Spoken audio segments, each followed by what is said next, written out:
লোকটার এমন কি ভালো কাজ আছে। আমাদের কুড়িগ্রাম জেলায় এক ব্যক্তি মারা গেলেন, 22 বছর পর নদীর ভাঙ্গনে লাশ বেরিয়ে পড়েছিল। 22 বছরও তার কাপনের কাপড় অক্ষত, লাশটা অক্ষত। জোরে বলা যাবে কি সুবহানাল্লাহ। ছেলেটার কাছেও শোনা এবং তার যে আপন সন্তান 3 জন, তার কাছে 3 দিন কষ্ট করে গিয়ে কিছু তথ্য জানার চেষ্টা করলাম, যে ভালো কাজের বিনিময়, যে আমলের বিনিময় আল্লাহ তাআলা এত সম্মানিত করেছেন। যা হোক, আমার কাছে ধরা পড়েছে তার পরিবার থেকে, যা আমি শুনতে পেরেছি, 3 থেকে 4টা ভালো গুণের কথা আমাকে বলছেন। হতে পারে গুণের কারণে আল্লাহ তাকে সম্মান। আমাদের কুড়িগ্রাম জেলায় এক ব্যক্তি মারা গেলেন, 22 বছর পর নদীর ভাঙ্গনে লাশ বেরিয়ে পড়েছিল। 22 বছরও তার কাপনের কাপড় অক্ষত, লাশটা অক্ষত। জোরে বলা যাবে কি সুবহানাল্লাহ। তারপর তেনাকে দাফন করা হলো অন্যত্র একটা জায়গায়, শুধুমাত্র একটা কবর, ঈদগাহ মাঠের কর্নারে দাফন করলেন।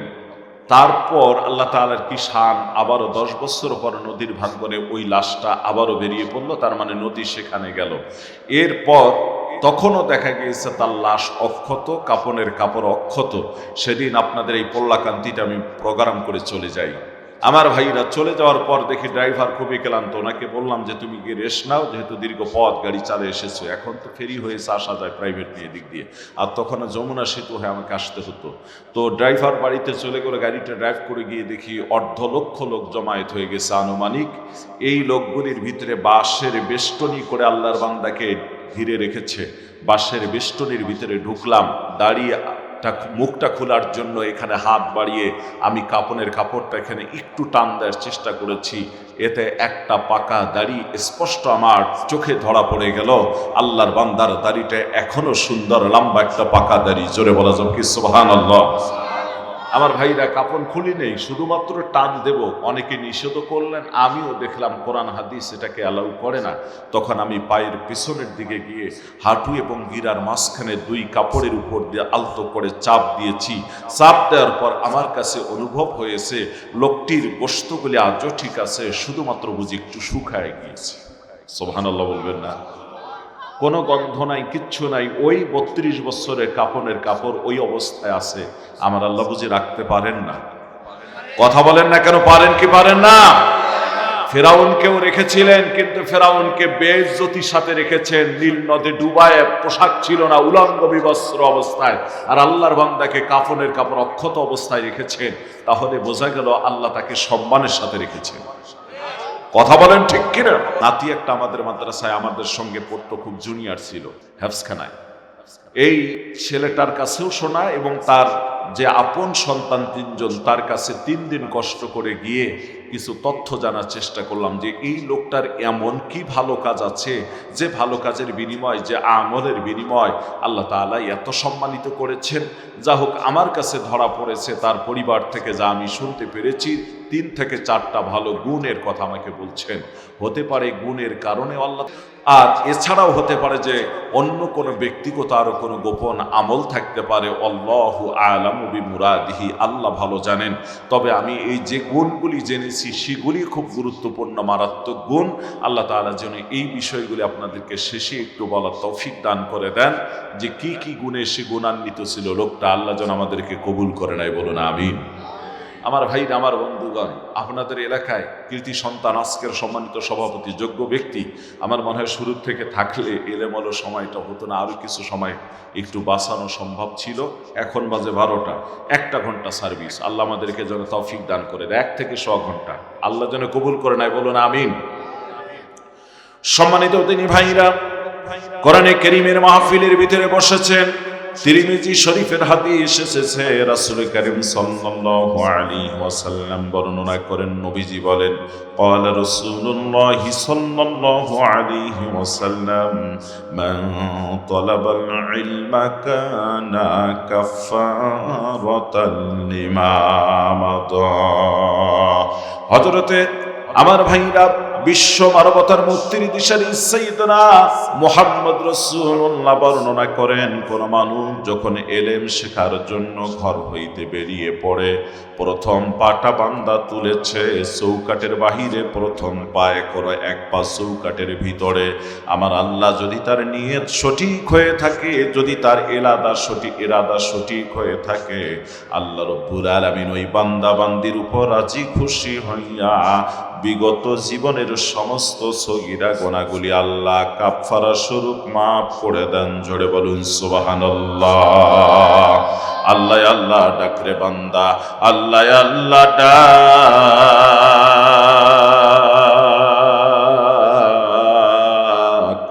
ডাকতে ডাকতে তোর জীবনের গুনাহ হবে মাপ। চিৎকার করে বলুন সুবহানাল্লাহ। একদিন তোর সোনার শরীর থাকবে না দেহায়,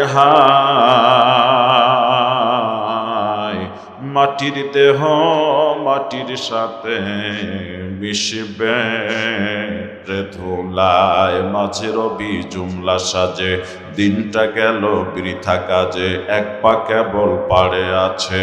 ও ভাই এক পা দিছ না, দিন ফুরায়া যায় রে আমার, দিন ফুরায়া যায়। জোরে বলেন কথা ঠিক কিনা?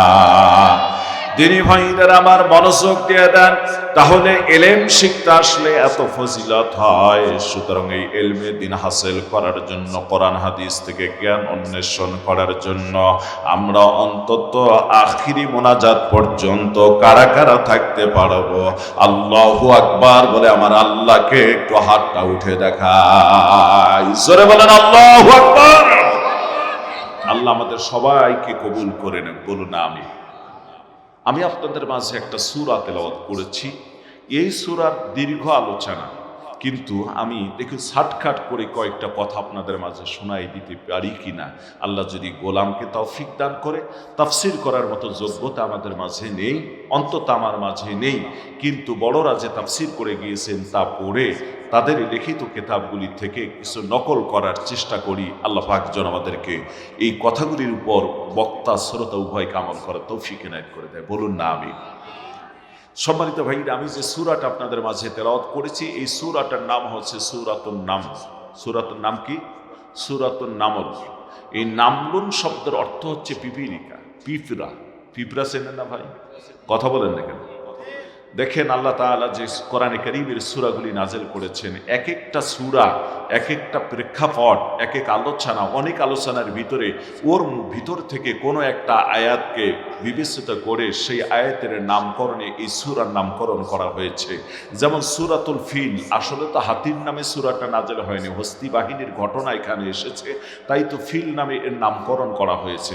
সূরাতুন নাহল, এটি মৌমাছির নামে নামকরণ করা হয়েছে, আসলে মৌমাছির জন্য নাযিল হয়নি। কথা বলেন না কেন? বিষয়টা হচ্ছে তার আলোচনা সেখানে এসেছে। এখানেও পিঁপড়ার একটা চমৎকার আলোচনা এসেছে। সুবহানাল্লাহ। তো এই সূরার বিস্তারিত আলোচনা করতে গেলে অনেক লম্বা কথা, শুধুমাত্র একটি কথা বলে দিয়ে যাই। আল্লাহ পাক বড়, আমরা যদি মনে করি সূরাতুল ফিল, এখানে হস্তি বাহিনীর আলোচনা, হাতির আলোচনা, হস্তি বাহিনীর আলোচনা এসেছে। বিশাল বড় একটা দেহর প্রাণী, অথচ সেই সূরাটা এসেছে ছোট। আর এখানে সূরাতুন নামল, পিপিলিকার ছোট্ট একটা প্রাণী, ছোট্ট একটা তীক্ষ্ণ সৃষ্টি আল্লাহ তাআলা, তার নামে এই সূরাটার অনেক লম্বা আলোচনা এসেছে। এবং এখানে শুধু পিঁপড়া না, এখানে আরো আনুষঙ্গিক অনেক কথাগুলি, সিয়াসা, রাজ্য কিভাবে চলবে, একজন বাদশাহ কিভাবে রাজ্য চালাবেন, বাদশাহ রাজ্য চালাতে গিয়ে কোন কোন বিষয়গুলি সম্মুখীন হতে হয়, কি কি বিষয় আসতে পারে, শিরিক, বিদাত, কুফর, সব কথাগুলি এখানে উঠে এসেছে। জোরে বলুন সুবহান। আমার ভাইরা, কথা বাড়াচ্ছি না, তাহলে সেই আলোচনার দিকে চলে যায়। আমার আল্লাহ রাব্বুল আলামিন বলেন, ওয়ালাকাদ আতাইনা দাউদা ওয়া সুলাইমানা ইলমা ওয়া ক্বালা আলহামদুলিল্লাহিল্লাযী ফাদ্দালানা আলা কাসীরিম মিন ইবাদিহিল মুমিনিন। জোরে বলুন আল্লাহু আকবার।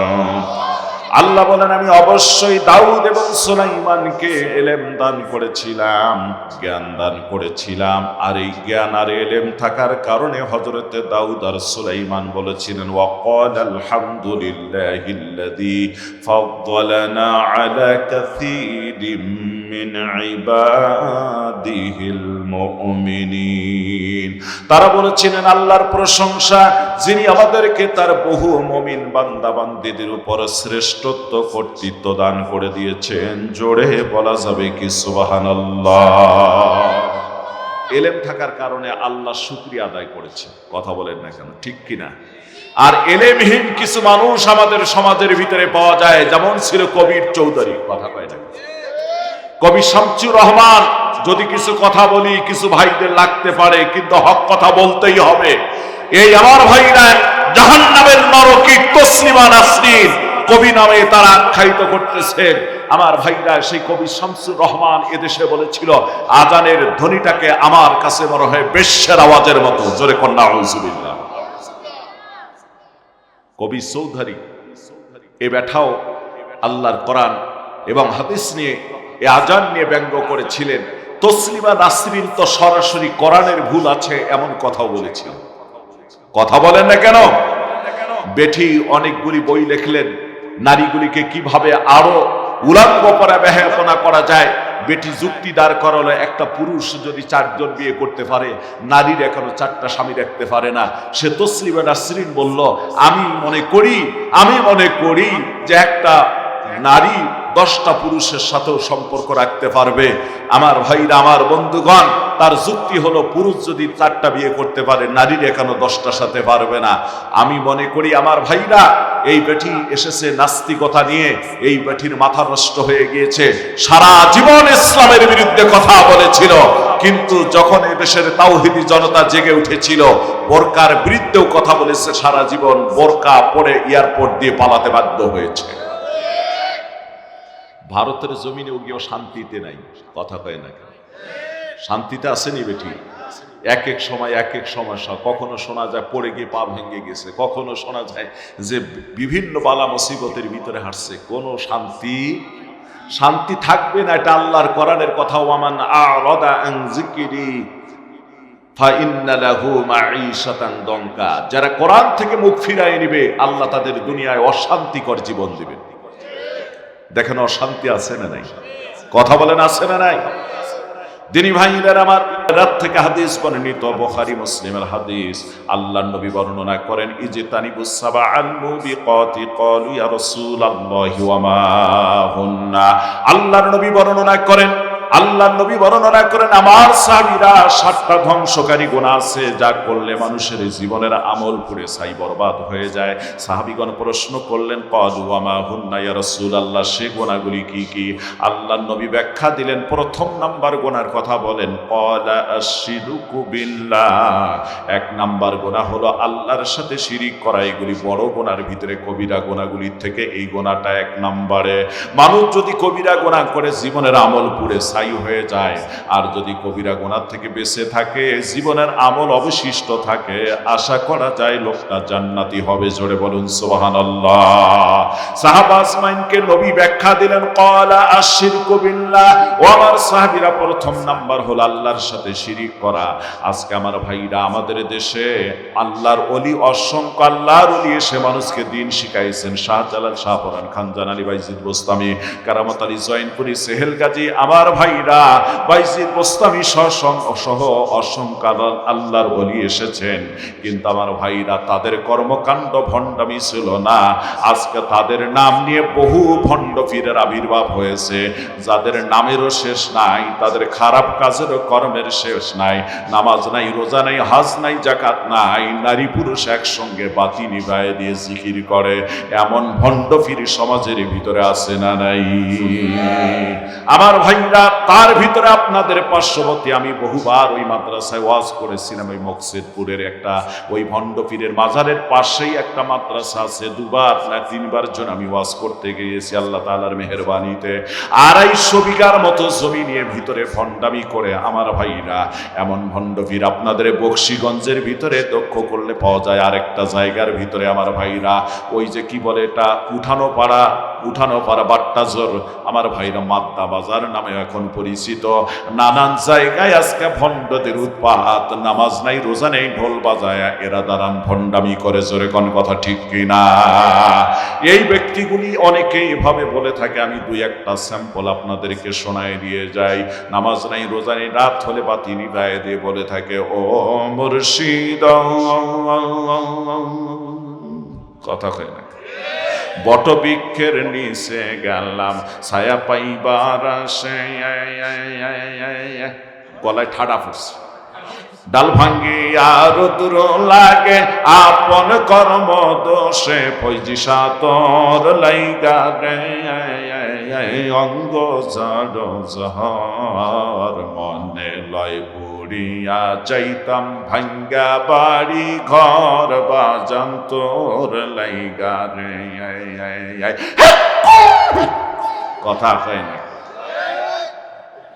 খাস ভণ্ড, এতে কোনো সন্দেহ। এই ভণ্ডরা আমাদের এক ভাইকে শহীদ করে দিয়েছে। কথা বলেন না কেন? এক ভাইকে শহীদ করে দেওয়া হয়েছে, যার কারণেই তাদের উপর ক্ষিপ্ত মানুষেরা জানাজার করতে গিয়ে আমার ভাইরা তাদের আস্তানা ভেঙে দিয়েছে। আমি আপনাদেরকে বলে দিতে চাই, ওরা নাকি আমাদের বিরুদ্ধে 150 কোটি টাকার মামলা করেছে। 150 কোটি টাকার মামলা করেছে, 150 কোটি টাকা আমরা ফিরিয়ে দেব, মুসলমানেরা দেব। আমাদের ভাইকে ফিরিয়ে দিতে হবে, নতুবা তোমাদেরকেও কিন্তু জুতা পিটা করা হবে। কথা কয় নাকি আমার ভাইরা, আমার বন্ধুগণ? এই ভণ্ডরা ভণ্ডামি করে। ইমানকে তাজা রাখার জন্য সজাগ থাকতে হবে।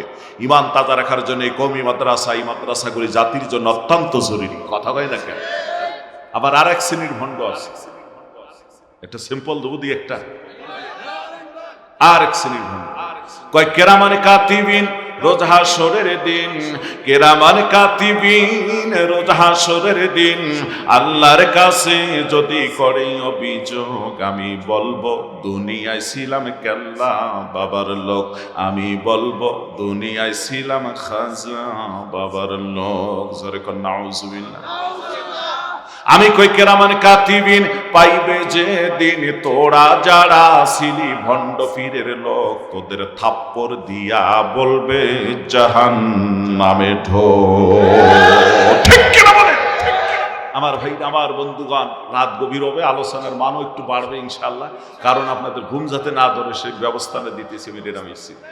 একটু বলে দিয়ে যাই আমার ভাইরা, আমার বন্ধুগণ, এই ভণ্ডগুলির ভণ্ডামি থেকে জাতিকে বাঁচার জন্য কিছু কথা বলার দরকার আছে না নাই? আমার ভাইরা মনোযোগ দিয়ে দেন।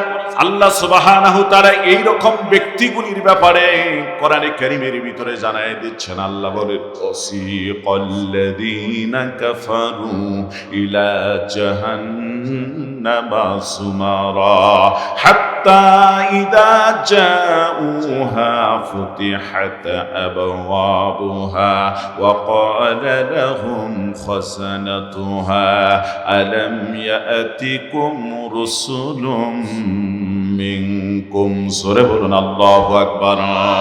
আল্লাহ বলেন, জাহান্নামীদেরকে যখন জাহান্নামের দিকে হাঁকিয়ে ধাক্কিয়ে নেওয়া হবে, এমনকি জাহান্নামের গেট পর্যন্ত কাছাকাছি পৌঁছে গেলে জাহান্নামের দরজা খুলে দেওয়া হবে।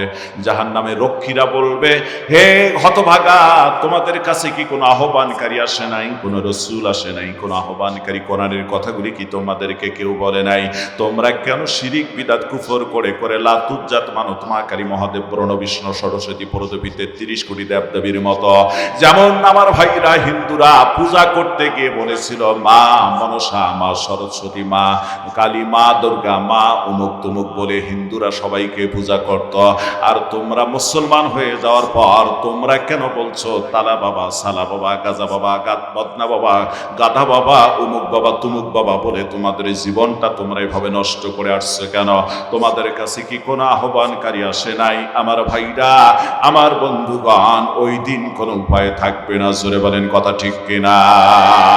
শিরিক না করার ব্যাপারে আল্লাহ বলেন, ইন্নাহু ইন্নাহু মান ইউশরিক বিল্লাহ ফাকাদ হারামাল্লাহু আলাইহিল জান্নাহ ওয়া মাওয়াহুন নার ওয়া মা লিয-যালিমিনা মিন আনসার। আল্লাহ বলেন যারা নিশ্চয় আল্লাহর সাথে শিরিক করলো তার জন্য জান্নাত হারাম, তার ঠিকানা হয় জাহান্নাম। আল্লাহ বলেন এসব জালিমদেরকে আমি কখনো সাহায্য করি না।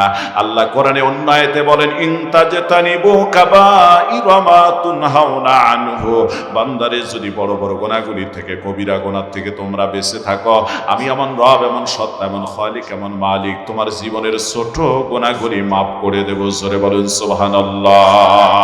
দিনী ভাইদের আমার, একদিন কোন ইউটিউবার আমারে ফোন দিয়ে বলছে হুজুর একটা ওয়াজ ছেড়ে দিয়েছি, একটু ভিতরে ঢুকে দেখুন তো ক্যাপশনের ভিতরে কোনো ভুল ত্রুটি আছে কিনা, আমার চ্যানেলের ভিতরে ঢুকুন।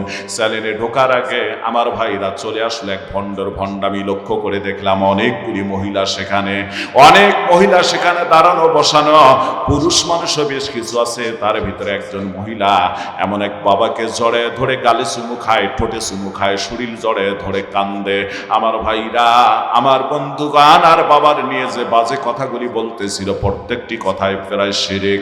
আমি শুনে একবার রাগ উঠে যায়, আর একবার হাসি, আর একবার কই আমরা বক্তা মানুষ, দুই একবার শুনলেই মুখস্থ হবে, এটা জাতিকে শোনার দরকার আছে। ওই মহিলা লক্ষ্য করে দেখলাম এভাবে ওই বাবারে জড়ায় ধরে কান্দে আর বলতেছে বাবা আমি তোমায় ভালোবাসি। আসেনি কয় চরণ চুনিতে বাবা গো বাবা তোমার কাছে আসি রে বাবা আমি তোমায় ভালোবাসি। কান্দে। কিয়ামত পর্যন্ত কাঁদলে কবরে আযাব বাড়বে না কমবে? ওর 14 গোষ্ঠীর কবরে আল্লাহ আরো আযাব বাড়ায় দিবে। তারপর মারাত্মক কথা বলে, কয় বাবা তুমি আল্লাহর ওলি নাইবে রাসূল, বাবা তুমি দোকুলের কুল। জোরে কর নাউজুবিল্লাহ। আবার কয় বাবা তুমি আল্লাহর ওলি নাইবে রাসূল, বাবা তুমি অকুলের কুল, বেলায়েতের নূরে ভরা রে বাবা তোমার মুখের হাসি গো আমি তোমায় ভালোবাসি। নাউজুবিল্লাহ। ওই কুলের কুল কি কোনো বাবা? ويقول آدم صفي الله يا نفسي نفسي، ويقول موسى كليم الله يا نفسي نفسي، ويقول إبراهيم خليل الله يا نفسي نفسي، ويقول عيسى روح الله يا نفسي نفسي، ويقول محمد رسول الله صلى الله عليه وسلم يا أمتي يا أمتي। আদম থেকে ঈসা নবী পর্যন্ত যেখানে বলবে ইয়া নাফসি, হে আল্লাহ আমার কি অবস্থা হবে? ওই দিন ওই ভণ্ড বাবাদের কোনো টাইম থাকার কথা না। জোরে কোন কথা ঠিক কিনা? ভণ্ড বাবাগুলি বরং মানুষকে জাহান্নামের দিকে নিয়ে যায়। কারণ দেখেন মারাত্মক শিরকি কথা সে বলে, কয় যখন আমি থাকি যেইখানে তোমার নামটি রাখি গো মনে, ধ্যানে জ্ঞানে ডাকি তোমায় রে বাবা, নিরালাতে বসি রে বাবা আমি তোমায় ভালোবাসি। ধ্যানে জ্ঞানে ডাকার দরকার কাকে? ওরা ডাকে কাকে? যতগুলি ভণ্ড ফির আছে আল্লাহর নাম রসুলের নাম নেয় না, ওরা আল্লাহ রসুলের নামের পরিবর্তে বাবার নাম নেয়। খবর আপনারা নিয়ে দেখেন, আমি বাস্তব কথাগুলি জেনে আপনাদের বলতেছি, অবাস্তব কোনো কথা বলতেছি না। এই জন্য ভণ্ড থেকে সাবধান থাকার দরকার আছে না নাই?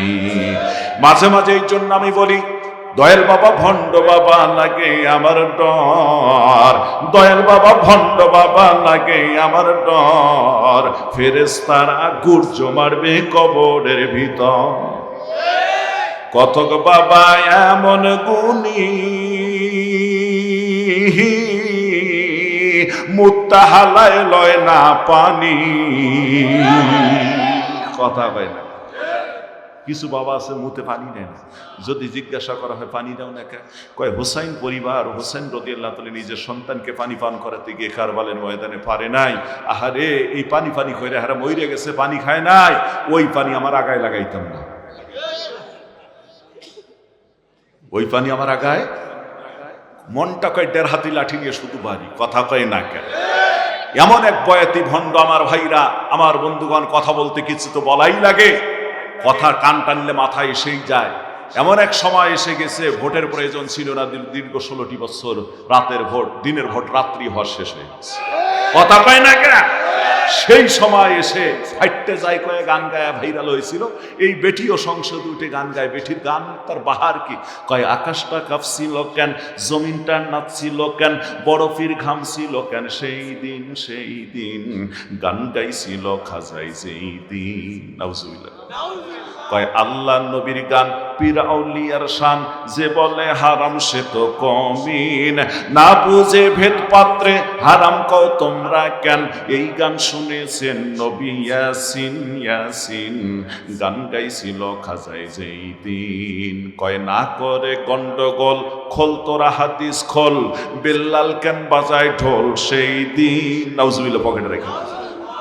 কয় যখন দিনের নবী ছেড়ে যায় পৃথিবী, যখন দিনের নবী ছেড়ে যায় পৃথিবী, ঢোল বাজাইয়া ক্ষমা চাই দিন, গান গাইছিল খাজাই যেই দিন। মনটা কয় পাইলে সোফা যাইতে একটা থাপ্পড়, জোরে কোন কথা ঠিক কিনা।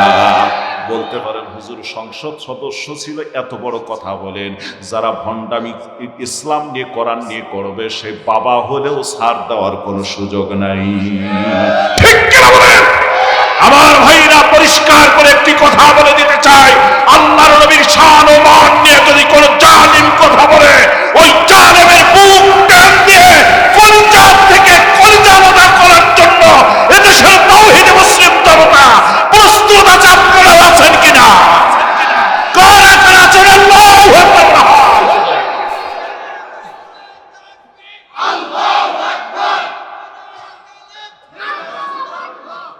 আমার ভাই, আমার বন্ধুগণ, আর এক ভাষার একটি যা হোক, লম্বা কথা সেদিকে বলতে যাচ্ছি না। আমি আপনাদের মাঝে সংক্ষেপ দুটি কথা বলে শেষ করে দিতে চাই। আমার ভাই, আমার বন্ধুগণ, কখনো যদি সময় পান আপনারা উঠিয়ে দিবেন সময় মতো, আপনাদের দীর্ঘ সময় কিছু কথা শোনাই দেব ইনশাআল্লাহ। বলুন ইনশাআল্লাহ।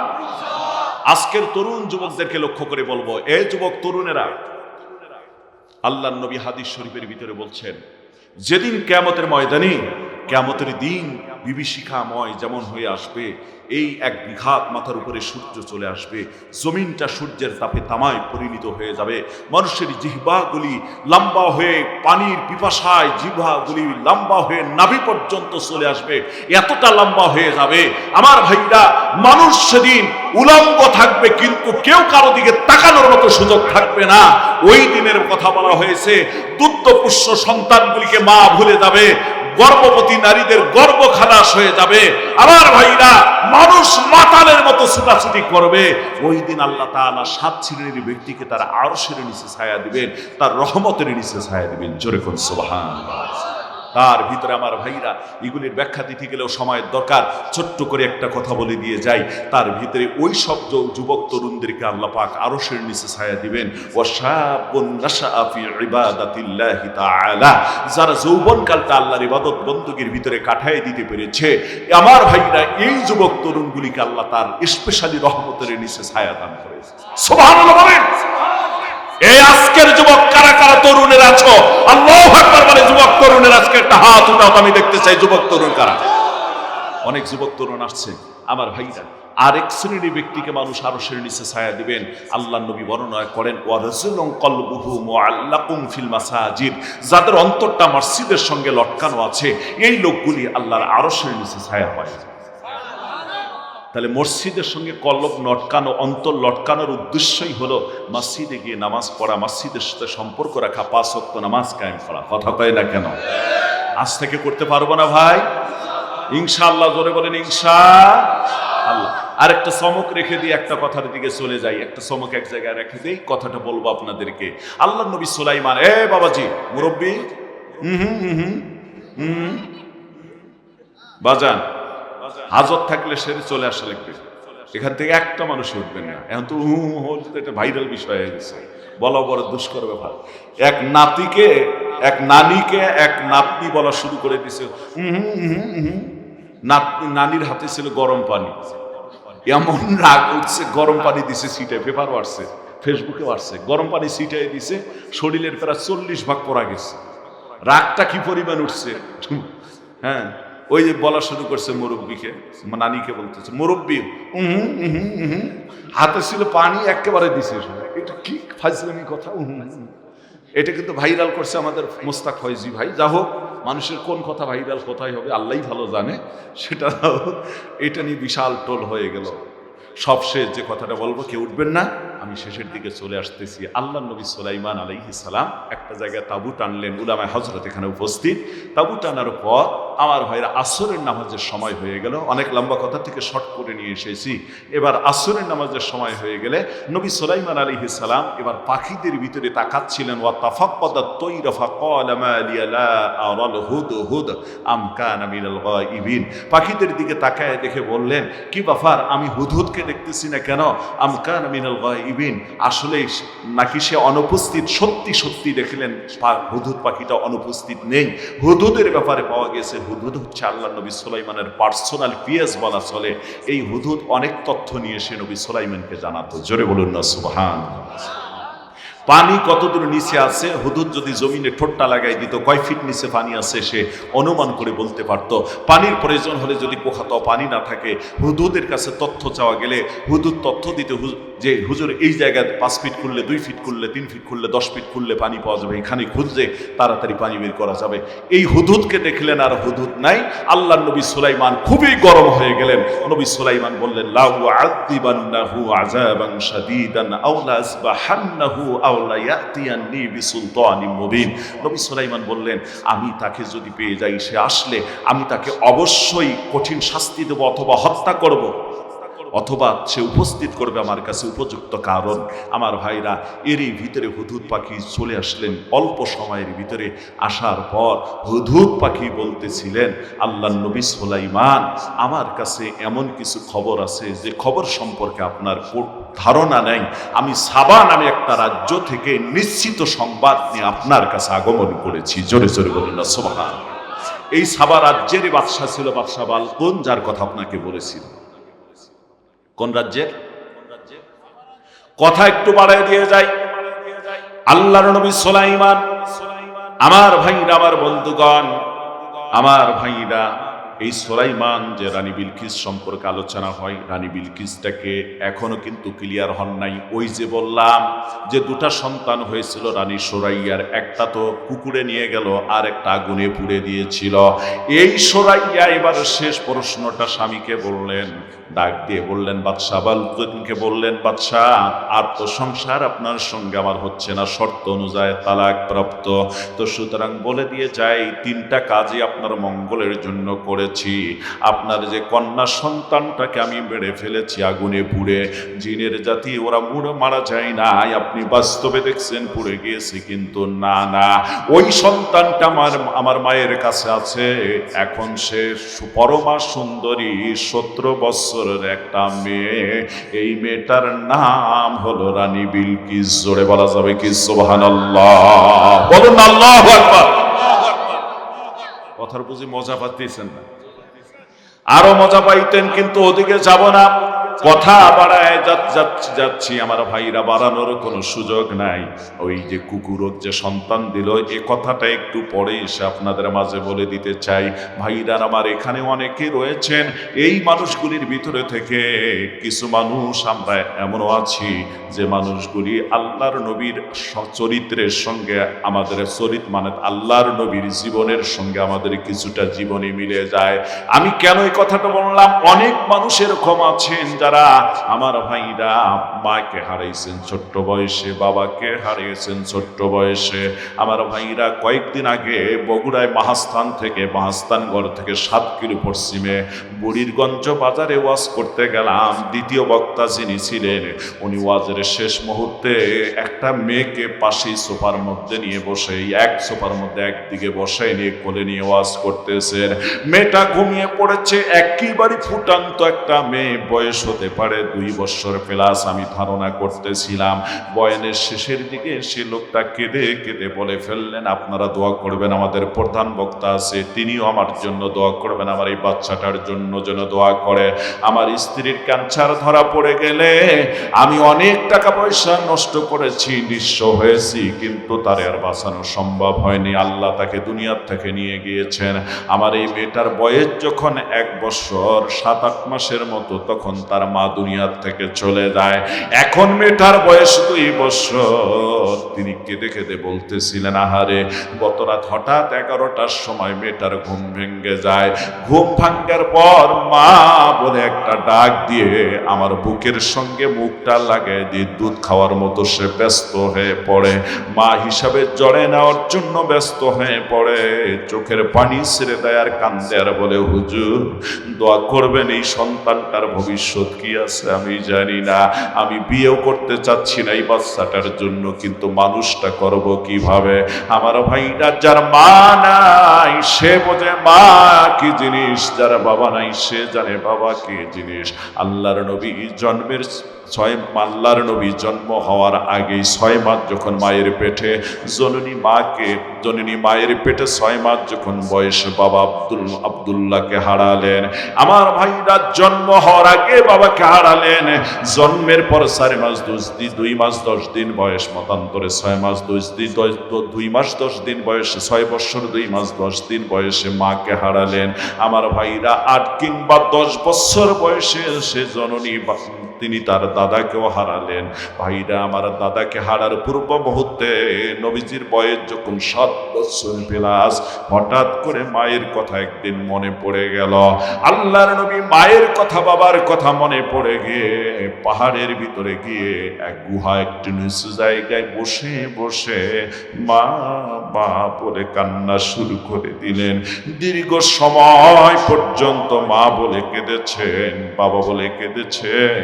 আমার ভাইরা, এই মার বাবা যার নাই, তার মনের খবর দুনিয়ার কোনো মানুষ জানে না।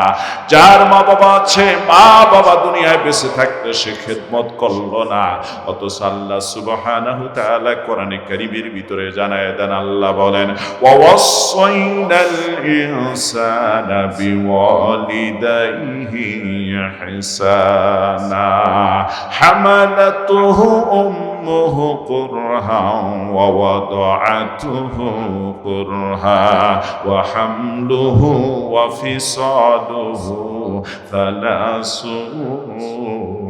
শাহরা। আল্লাহ বলেন, আর আমি মানুষকে নির্দেশ দিয়েছি তারা যেন তাদের পিতামাতার সঙ্গে সৎ ব্যবহার করে, উত্তম আচরণ করে, কেননা তাদের মা তাকে কষ্ট করে গর্ভে ধারণ করেছে, কষ্ট করে তাকে প্রসব করেছে। গর্ভে ধারণ থেকে প্রসব করে দুধ ছাড়ানো পর্যন্ত তার মায়ের সময় লেগে গিয়েছে 30টা মাস। এদিনই ভাইরা আমার, আমি যে পেটের ভিতরে মায়ের ছিলাম কি করেছি একটু শুনে নিন। আমাদের কুড়িগ্রামে একজন রিটায়ার্ড প্রাপ্ত ডাক্তারের সাথে ভালো আমার সম্পর্ক, তার ছেলের বউ হচ্ছে পুত্রবধূ হলো মহিলা ডাক্তার নিয়ে। আমার আহলিয়াকে মাঝে মাঝে চেক আপ করার জন্য তার কাছে নিতাম। ভাইরা আমার, একদিন ওই মহিলা ডাক্তার, গাইনি ডাক্তার আমারে বলল, মাওলানা আজ একটু রুগী কম আছে, বসুন একটু গল্প করবো, একটু কথা আপনাকে শোনায় দিয়ে যাই। যে কথাটা আপনি ওয়াজের মঞ্চে মানুষকে বললে হয়তো বা কাজে লেগে যাবে, মানুষ মার বাবার সম্পর্কে একটু ধারণা পেয়ে যাবে। আমি বললাম, বলুন আপনারা ডাক্তার, আপনারা অন্তত এই বিষয়গুলি সম্পর্কে অন্তত পড়াশোনা করেছেন। উনি ডাকতে বললেন, মাওলানা একটা নারী যখন গর্ভে সন্তান ধারণ করে ফেলে, থিতি যখন হয়ে যায়, খেতে পারে না, মাঝে মাঝে পেট ব্যথা করে, বমি বমি ভাব হয়, ছেলের সন্তান হলে বমির পরিমাণটা বেশি হয়ে যায়। ছেলের সন্তান পেটে ধারণ করার পর মায়েরা একটু আরো বেশি কষ্ট পেতে হয়। এক পর্যায়ে পর্যায়ে ডাক দিয়ে বললেন, মাওলানা এই মাটা অনেকবার পেটের ব্যথা নিয়ে খাইতে পারে না, পরিবারের কাজকর্ম করে বালিশের মধ্যে মাথা লাগায় দিয়ে চোখের পানি ছেড়ে দিয়ে কেঁদেছে। সবচেয়ে আশ্চর্যের বিষয় হলো মাওলানা, আপনি শুনে নিন, যখন সন্তানটা মায়ের পেটের মধ্যে 7 মাস 1 দিন বয়স হয়ে গিয়েছে, মায়ের থলিটা হলো, বাচ্চার থলিটা হলো মাত্র 10 ইঞ্চি একটা লম্বা থলি। ওই 7 মাস 1 দিন বয়স হয়ে যাওয়ার পর সন্তানের সন্তান ওই 10 ইঞ্চি ওভারটেক করে 12-13 ইঞ্চি অনেক সময় লম্বা হয়ে যায়। ডাক দিয়ে বলেন, মাওলানা ওই থলির মধ্যে সন্তানের জায়গা আর ঠিক মতো হতেছে না। এই 7 মাস 1 দিন হয়ে যাওয়ার পর আল্লাহ সুবহানাহু তাআলা কুদরতি কায়দায় সন্তানের মাথাটা মায়ের নাভির দিকে করে দেন, আর পাটা মায়ের কলিজা বরাবর উপরের দিকে করে দেন। এই সন্তানটা 7 মাস 1 দিন থেকে শুরু করে নিয়ে মায়ের কলিজায় শতবার আঘাত করা শুরু করে দেয়, লাথি দিয়ে দিয়ে মায়ের কলিজায় লাথি দিয়ে দিয়ে কলিজা খানা কমপক্ষে 2 ইঞ্চি উপরের দিকে তুলে দেয়। জোরে বলুন আল্লাহু আকবার। 2 ইঞ্চি কলিজা উপরের দিকে উঠে যায়। এই জননী মা কষ্ট করে করে তবুও সন্তান ধারণ করে। আমার ডাক দিয়ে বললেন, মাওলানা আমাদের সায়েন্স প্রমাণ করে এই সন্তানটা জমিনের ভিতরে আসার ভূমিষ্ঠিত হওয়া পর্যন্ত কমপক্ষে 4000-এর উপরে জননী মায়ের কলিজার মধ্যে আঘাত করে। জোরে বলুন আল্লাহু আকবার। তার ভিতরে ডাক দিয়ে বলেন, মাওলানা মনে হয় ওই আল্লাহর বান্দির মা নাই, যখন বলতেছিল কাঁদতেছিল। আমার ডাক দিয়ে বলেন, মাওলানা যখন সন্তানটা জমিনে ভূমিষ্ঠিত হয় ওই দিন এই সন্তানটা 1 বার নয় 2 বার নয় 100-100বার মায়ের কলিজার মধ্যে আঘাত করে মায়ের কলিজাটা চৌচির্ণ হয়ে যায়, ফেটে যায়, ফাটল ধরে যায়। এই কলিজাটা উপরের দিকে তো উঠে আসে। এই সন্তান জমিনে ভূমিষ্ঠিত হয়ে যাওয়ার পর মা অনেক সময় জ্ঞান হারিয়ে ফেলে, 1 বালতি রক্ত জড়িয়ে ফেলে। এই জননী মা আবার কিভাবে হুঁশটা ফিরিয়ে পায় মাওলানা শুনুন। এই সন্তান যখন জমিনে ভূমিষ্ঠিত হওয়ার পর ট্যাঁ ট্যাঁ করে একটু কান্না শুরু করে দেয়। এই কান্নার আওয়াজে আল্লাহ এত প্রতিষেধক রেখেছেন, এই কান্নার আওয়াজ মায়ের কান দিয়ে শ্রবণ করে ব্রেনে গিয়ে প্রথমে হিট করে, এরপর কলিজায় চলে যায়। ক্ষত বিক্ষত হওয়া কলিজাটা আল্লাহ রব্বুল আলামিন স্বাভাবিক করে দেন। জোরে বলা যাবে কি সুবহানাল্লাহ। আমার ভাইরা, রাত গভীর হয়েছে, মা সম্পর্কে ওয়াজ করার আর বেশি সময় নাই, বাবা সম্পর্কে ওয়াজ করার বেশি সময় নেই। শুধুমাত্র এমন একটা পাগল পড়া হাফেজে কোরআনের কথা আপনাদের শোনায় দিয়ে যাব। 2 ফোঁটা চোখের পানি আপনিও ধরে রাখতে পারবেন না। কখনো সুযোগ হয়ে গেলে আপনাদের এলাকায় আপনি গিয়ে জিজ্ঞাসা করে দেখতে পারেন। আমার ভাইরা সেই জামালপুরের ডাকপাড়া জামিয়া ইনামিয়া মাদ্রাসার মুহতামিম শেখুল হাদিস আবুল কাসেম সাহেব, আপনারা সকলে হয়তো তাকে চেনেন, আলেম হিসাবে প্রবীণ আলেম। এই আলেম সাহেব একদিন আমার বললেন, মাওলানা তোমার মাহফিলে অনেক সভাপতির দায়িত্ব পালন করেছি, যা হোক তুমি দেশে বিদেশে যাও, একটা বক্তা দাও, আমার মাদ্রাসায় মাহফিল করার দরকার। একটাই করেছি, আর একটা মাদ্রাসায় করিনি। আমি বললাম, হুজুর বড় বড় বক্তাদের সাথে আপনার সম্পর্ক, আমি বক্তা কেমনে দেব? কয় তোমার ব্যাপারে ধারণা আছে, তুমি ইচ্ছা করলে ভালো বক্তা দিতে পারবা। আমি তখন বললাম, হুজুর ইন্ডিয়ায় প্রোগ্রাম করতে গিয়ে একাধিকবার ওই আল্লাহর বান্দার সঙ্গে সম্পর্ক হয়েছে, যার বাড়িতে বসে বসে আমি খেয়েছি। আমি ছিলাম এমন একজন ইন্ডিয়ার ব্যক্তি, আপনার বাড়িতে আপনার মাহফিলের বক্তা হিসাবে দিয়ে দেই, ডেটটা কোন দিন হলে ভালো হয়? উনি বললেন অমুক ডেটটা হলে ভালো হয়। বার সহকারে জানায় দিলেন। আমি ওই ইন্ডিয়ার বক্তার সঙ্গে কথা বলে ওনার মাদ্রাসার বক্তা, প্রধান বক্তা সিলেক্ট করলাম। মানিকগঞ্জের একটা বক্তা দিলাম। সর্বশেষ আমার ডাক দিয়ে বলতেছে, মাওলানা তোমাকেও থাকা লাগবে। আমি বললাম, হুজুর আগে তো বলেন নাই, বললে আমি ডেটটা একটু ব্যতিক্রম করতাম। এক তো অনলাইনে সব সময় তারে পাওয়া যায় না, আরেকটা হলো যে ডেটে আপনি মাহফিল চেয়েছেন এই ডেটে আমার টাঙ্গাইলের গোপালপুর থানায় ওয়াজ আছে, গত বছর ওয়াজ ওয়াজটা আমার নেওয়া, আমাকে সেখানে যাওয়া লাগবে।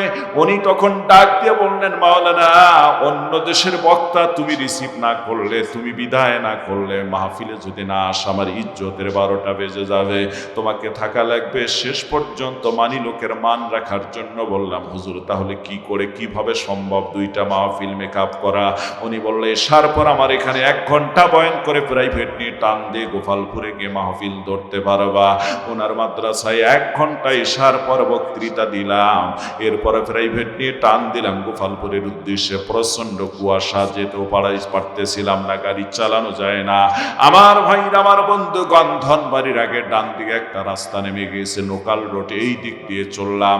অনেক কষ্ট করে করে যাচ্ছি, শতবার ফোন আসতেছে। সর্বশেষ 12:15টায় ফোন, হুজুর লোকজন চলে যাচ্ছে, মাহফিলটা নষ্ট হয়ে নষ্ট হয়ে গেল, আপনি প্রধান বক্তা নাই, আমরা কি করি? আমি বললাম কত দূরে আছি জানি না, তবে আপনাদের সুতি পলাশতলা বাজারে আসছি। ওনারা বললেন মাওলানা আর 5-7 মিনিট জোরে টান দিলে আপনি 7-8 মিনিটের ভিতরে পৌঁছে যাবেন। ড্রাইভারকে বললাম জোরে গাড়ি চালাও, কারণ এখন তো লাইটের আলো এবং পৌরসভা রাত হয়েছে, এখন তার কোনো সমস্যা নাই। যার গাড়ি জোরে টান দিয়ে রাস্তায় গাড়িটা রেখে দিয়ে সরাসরি মঞ্চে গিয়ে বসলাম।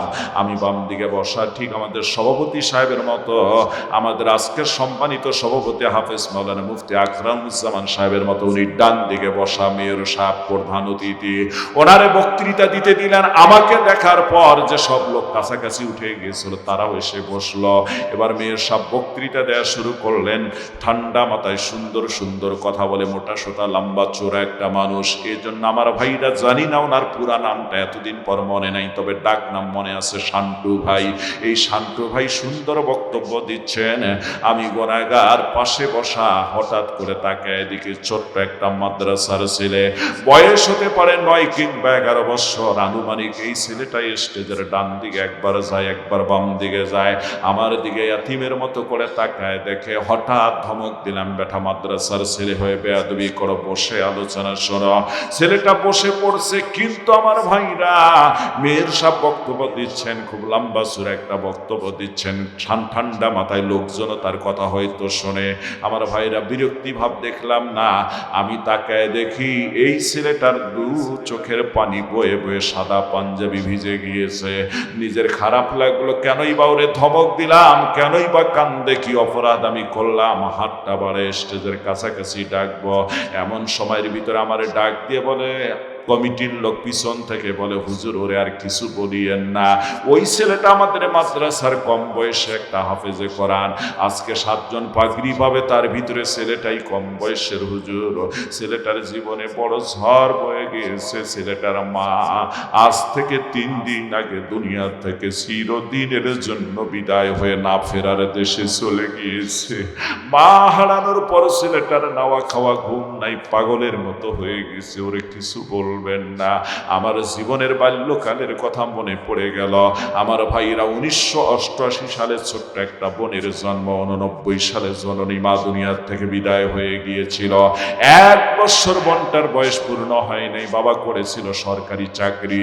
এই সন্তানদের যাতে কষ্ট না হয়, কত বিয়ের প্রস্তাব আসছিল, তিনি মানে আমার ভাইরা একজন জুয়ান মানুষ বলা চলে, আর বিবাহ শাদী করলেন না। শুধু আমাদের দিকে তাকাইয়া 1994 সালের আগস্ট মাসের 28 তারিখে বাবা দুনিয়ার থেকে বিদায় হয়ে যায়। যে কথাটা বলবো মনে পড়ে গেল আমারও বাল্য বয়সের সেই বাবা মায়ের স্মৃতির কথা। আমার ছোট্ট 2টা ভাই আর বোনটা মা বাবার স্মৃতি সম্পর্কে কিছুই বলতে পারে না। আমি সাথে সাথে কমিটির লোকরে বললাম, ওই ছেলেটার একটু স্টেজে উঠায় নিয়ে আসেন। স্টেজে আনা হলো, মাথাটা ধরে বুকের সঙ্গে ঠেকায় দিয়ে বললাম, বাজান রে, আল্লাহর রাস্তে আমার মাফ করে দাও রে বাজান। দুনিয়ার জমিনে মানুষ তো অন্তর জানি না, তোমার যে মা মারা গেছে আমি জানি না, তোমারে ধমক দিয়েছি, কিন্তু আমার দিকে তাকায় তাকায় সামন দিয়ে হেঁটেছো কেন একটু বলো না, আমি শুনতে চাই। ছেলেটা কান্দে আর বলে, হুজুর আমার বেয়াদবি আল্লাহর রাস্তে মাফ করে দিবেন। ও হুজুর, মূলত যে জন্য সামনে আপনার দিকে তাকায়েছি, বিগত একটা বছর থেকে আমার মামাকে বলতো, বেটা তুমি এই বছর কোরআনের হাফেজ হবা, তোমার মাদ্রাসায় গিয়ে সবার আগে মহিলা প্যান্ডেলে আমি বসে থাকবো, যখন তোমার নামটা ঘোষণা করে তোমার মাথায় পাগড়ি পরানো হবে, হাফেজদের সনদেই হলো, সার্টিফিকেটটাই হলো এই পাগড়ি, তখন দুনিয়ার জমিনে যত কোটি মানুষ আছে রে বেটা, আমি তোমার মা হব সবচেয়ে বেশি খুশি। জোরে বলা যাবে কি সুবহানাল্লাহ? ছেলেটা কান্দে আর বলে, হুজুর ওই জননী মায়ের জন্য দোয়া চাওয়ার জন্য এইভাবে সামনে হাঁটা চলাফেরা করেছি, মনে বড় আশা ছিল আগে আসলে রুমের ভিতরে দেখা করে আমার দুঃখের কথাগুলি বলতাম, হুজুর আমার মায়ের জন্য দোয়া চাবে। ওই জননী মা আজ আমার সেই পাগড়ি নেওয়া দেখে যেতে পারলো না। হুজুর আমার বন্ধুদের মা এসেছে, তারা কত খুশি, ছেলে আজ হাফেজ হয়ে যাবে, বন্ধুরাও কত খুশি। আমার একবার মহিলা প্যান্ডেলে নিয়েছে, আমি যাওয়ার পরে দেখি তাদের মা কত খুশি। আমি দাদুর তখন বলেছিলাম, খালা আজ আপনারা এসেছেন, আপনাদের ছেলে হাফেজ হবে, আপনারা খুশি, ছেলেকে পাগড়ি নেওয়া দেখবেন। আজ তোমার মা আসার কথা ছিল, সেই জননী মা তো আজ আজকে আসতে পারল না। আমার ভাইরা, ছেলেটাকে কেন যেন বলে ফেললাম বাজান, এতগুলি মানুষ আমরা পাগড়ি নেওয়া দেখবো, তোমার জন্য দোয়া করব, নিশ্চয় তোমার বাবা আসছে, তোমার বাবা তোমার পাগড়ি নেওয়া দেখলে তোমার জন্য খুশি হয়ে দোয়া করবে, আরো শাসিমে দোয়া পৌঁছে যাবে। বাবার কথা বলার পর ছেলেটা হাউমাউ করে কান্দে, বুকের ছাতি যেন ভেঙে যায়, কান্না চাপা দিতে চায়, পারে না, এই যেন ফুফায় ফুফায় কান্দে। আল্লাহর বান্দা কান্দে আর বলে, হুজুর আমার মতো অসহায় দুনিয়ায় কেউ নাই। 2 বছর আগে আমার বাবা দুনিয়ার থেকে চিরদিনের জন্য বিদায় হয়ে গিয়েছে, আমার মা নাই, আমার বাবাও নাই। এ ভাইদের আমার এখানে অনেকে এসেছেন, কার মা নাই বাবা নাই, একটু হাতটা উঠান তো, আমি দেখতে চাই। মা হারা বাবা হারা মানুষগুলিকে আমি একটু দেখতে চাই। তাকায় দেখেছেন কত মানুষের হাত উঠেছে। আমি জানি না কার মা নাই, কার বাবা নাই, তবে এতটুকু জানি গো, আমার মতো অনেক মানুষ আছে যার মা বাবার দুজনের একজনও দুনিয়ার জমিনে নাই। বাবা তুমি কেমন আছো ছোট্ট মাটির ঘরে, তোমার কথা হৃদয়ে মাঝে পড়ছে বারে বারে। বাবা গো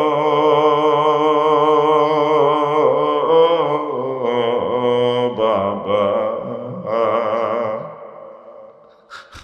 বাবা গো বাবা, কত আদর কত স্নেহ তোমার কাছে পেলাম, সব কিছু হারিয়ে আজকে নিঃস্ব হয়ে গেলাম। ভালোবাসি তোমায় বাবা, বুকটা যে যায় চিড়ে, তোমার কথা হৃদয় মাঝে পড়ছে বারে বারে। বাবা গো বাবা, বাবা গো বাবা, তোমার মতো আপন কেহ পাই না তো আর খুঁজে, তাই তো আজ দিবানিশি অশ্রুতে যাই ভিজে। সুখে থেকে পরম সুখে জান্নাতের ভিতরে, তোমার কথা হৃদয় মাঝে পড়ছে বারে বারে। আমার ভাইরা বাবার কথা বলে বলে দেখো কত বান্দা কান্দে, মায়ের কথা বলে কতজন কান্দে। তোমার কি পাথরি হৃদয়, তোমার মা নাই বাবা নাই, দুই এক ফোঁটা কি চোখের পানি মা বাবার জন্য পড়ে না? দোয়ার মাধ্যমে চোখের পানি জড়ায় নাও, সন্তান হিসেবে দুনিয়ায় নেক কাজ করো, বাবা মায়ের কবরে আল্লাহ সব পৌঁছায় দিবে। এই ছেলেটা আমারে ডাক দিয়ে বলে, হুজুর আমার মতো অসহায় কেউ নাই, মা নেই বাবা নাই, পাগড়ি নেওয়ার মতো কেউ নাই, হুজুর একটু আপনি অনুমতি দিলে মাদ্রাসা রুমে থেকে আসতাম। অনুমতি দিলাম, মাদ্রাসার ফিল্ডে মাহফিল, ছেলেটা চলে আসলো তাড়াতাড়ি। হাতের মধ্যে দেখি 2 টাকা 5 টাকা 10 টাকা 20 টাকা ছোট নোটের বান্ডিল। তার মানে এই কম মানে ছোট ছোট নোটগুলি দিয়ে 2টা বান্ডিল করে টেবিলের উপর একটু টাকাটা রেখে দিয়ে চোখের পানি ছেড়ে দিয়ে কান্দে আর বলে, হুজুর মা নাই, মায়ের মাথায় পবিত্র টাকা কয়টা আছে হুজুর? হুজুর এই মায়ের মাথার ঘাম পায়ে ফেলে এই টাকা অর্জন করে আমার জন্য পাঠাইতো। হুজুর জানি না এই টাকার জন্য কত ফোঁটা ঘাম তার শরীরে ঝরেছে, কতবার এই টাকার মধ্যে হাত লেগেছে। হুজুর আমার বন্ধুরা সারা জীবন এবছর বলে আসতেছে পাগড়ি নেওয়ার সময় স্টাফ যে কয়েকজন আছে পাঞ্জাবি পাগড়ি টুপি দিবে, মাদ্রাসায় ঘড়ি কিনে দিবে। আমি চিন্তা করতাম আমার মা বড় গরিব, কোথায় পাবে এত টাকা? অন্যের বাড়িতে কাজ করে আমার জন্য টাকা পাঠায় দেয়। হুজুর মানুষের বাড়িতে গোবর ফেলে রান্নার কাজ করে, জিয়ারির কাজ করে। হুজুর আপনি আমার জন্য দোয়া করবেন। এই মায়ের পাঠানো টাকা কয়টা আছে? আমি পকেট খরচের টাকার থেকে বাসায় 1000 সংগ্রহ করেছি। আমার বন্ধুরা আজকে 1টি টাকাও আমার নেয় নাই। তারা ঠিকই হুজুরকে পাগড়ি টুপি পাঞ্জাবি দিয়েছে, মাদ্রাসার 3 রুমে 3টা ঘড়ি কিনে দিয়েছে বিদায়ের স্মৃতি হিসাবে। হুজুর আপনি আমার এই 1000 টাকা মায়ের নামে 500 আর বাবার নামে 500 টাকা সবার আগে দান করে দিবেন, যাতে মদিনাওয়ালার হাদিস আপনাদের মতো আলেমের জবানে শুনেছি, আওয়ালাদিন সালিহিন ইয়াদউনা, নেক কাজ করার কারণে বাবা মায়ের কবরে সব পেয়ে যায়। সন্তান দুনিয়ায় নেক কাজ করলে বাবা মায়ের কবরে আল্লাহ সব পৌঁছায় দিয়ে কবরকে ওসিলায় জান্নাতের বাগান বানিয়ে দিতে পারে। হুজুর আপনি আমার মায়ের নামে 500, বাবার নামে 500 টাকা দান করে দিবেন আমার পক্ষ থেকে সবার আগে। আর আমার মার জন্য দোয়া করবেন, বাবার জন্য দোয়া করবেন। আমি একাধিকবার কোরআন তেলাওয়াত করেছি, হুজুর একটু দোয়া করবেন। 1000 টাকার একটা নোট ওর পকেটে আমি ঢুকাই দিলাম, বললাম বাজান আমার সামান্য হাদিয়া গ্রহণ করো, তোমার দানটা তোমার মা বাবার জন্য সবার আগে আমি অবশ্যই ঘোষণা করে দেব। ছোট্ট বাচ্চাটা আমার বিবেক খুলে দিয়েছে, তাই তো আমার ভাইরা যত জায়গায় কোরআনে কারীমের মাদ্রাসা মাহফিলে মসজিদে যুবকদের আলোচনায় আমি কালেকশন করি। আমার ভাইরা 100 টাকা হলেও প্রত্যেক দিন দিয়ে শরীক হয়, 500 টাকা হলেও শরীক হয়। আমার ভাইরা উপরে যতটুকু সামর্থ্য হয় প্রত্যেকটা মাহফিলে আমিও শরীক হয়ে বাচ্চাটার মতো। আমি বাকি আলোচনাগুলি সংক্ষেপে আপনাদের মাঝে অবশ্যই বলে দেব, বাসিরউদ্দিন ঘুঘু মুন্সির কথাটাও বলে দেব। এই মুহূর্তে 4 জন মানুষ আমি দেখতে চাই, আবু বকর উমর ওসমান আলীর মতো যেন আল্লাহ আবু বকর উমর ওসমান আলীর সাথে যেন আল্লাহ জান্নাতি করে দেয়। আমার ভাইরা দেওয়ানগঞ্জ থানার থেকে কাছেই, সুতরাং আমার ভাইরা শহর এলাকার মানুষ, আপনারাও বলবো একটা থানার পরপারের মানুষ। আমার ভাইরা আমি 4টা মানুষ দেখতে চাই, 4-এর একটা বরকত দুনিয়ার জমিনে আছে। আসমানি কিতাব 4টা শ্রেষ্ঠ, ফেরেশতাদের মধ্যে 4 জন শ্রেষ্ঠ, খলিফাদের মধ্যে 4 জন শ্রেষ্ঠ, ইমামদের মধ্যে 4 জন শ্রেষ্ঠ। আল্লাহ যে বান্দাগুলি আমার সঙ্গে একমত হয়ে 4 জন মানুষের প্রতিশ্রুতি দিবে আবু বকর ওমর ওসমান আলীর সাথে আল্লাহ তুমি তাদের জান্নাতের ফয়সালা করে দিও। 1 জন মানুষ দেখতে চাই, মা নেই বাবা নেই, দুনিয়ার থেকে বিদায় হয়েছেন, মা বাবার রুহের মাগফিরাতের জন্য 10,000 টাকা দান করবেন। একটা মানুষ উঠবেন না, যদি ওঠেন আল্লাহর কোরআন যেন আপনার বিরুদ্ধে মামলা দায়ের করে। আমাদের কিছু অভ্যাস হলো সারা রাত ওয়াজ শুনলে ওয়াজ করলে ওয়াজ শুনবে, টাকার কথা বলার সাথে সাথে লোক উঠে যায়। আমার ভাইরা ওই লোকগুলি ইমানদার হতে পারে না, ঠিক কিনা? বলতে পারেন হুজুর এত বড় কথা বললেন, কেন বললাম ইমানদার না? আল্লাহ বলেছেন ইন্নাল্লাহা আশতারা মিনাল মুমিনিনা আনফুসাহুম ওয়া আমওয়ালাহুম বিআন্না লাহুমুল জান্নাহ। আল্লাহ বলেন মুমিনদের জানো মাল আমি আল্লাহ কিনে নিয়েছি জান্নাতের বিনিময়ে। আল্লাহ বলেন যদি তারা জানমাল ব্যয় করে বিনিময় দেব জান্নাত, তাহলে জানমাল বিনিময়ে তো করতে ব্যয় তো করতে পারে না, জান্নাত পাবে কেমনে? তারপর আরো একটা কথা বলতে চাই, বৃহত্তম স্বার্থের জন্য ছোট ক্ষত্রিকতা বৈধ, বড় স্বার্থের জন্য ছোট ক্ষতি বকট করা বৈধ। এটা মাসালার কথা। আমার ভাইরা এতক্ষণ আলোচনা শুনলেন, যদি আপনি না দিয়েও বসে থাকেন তাহলে আপনি না দিবেন আর একজন আল্লাহর বান্দা দিবে।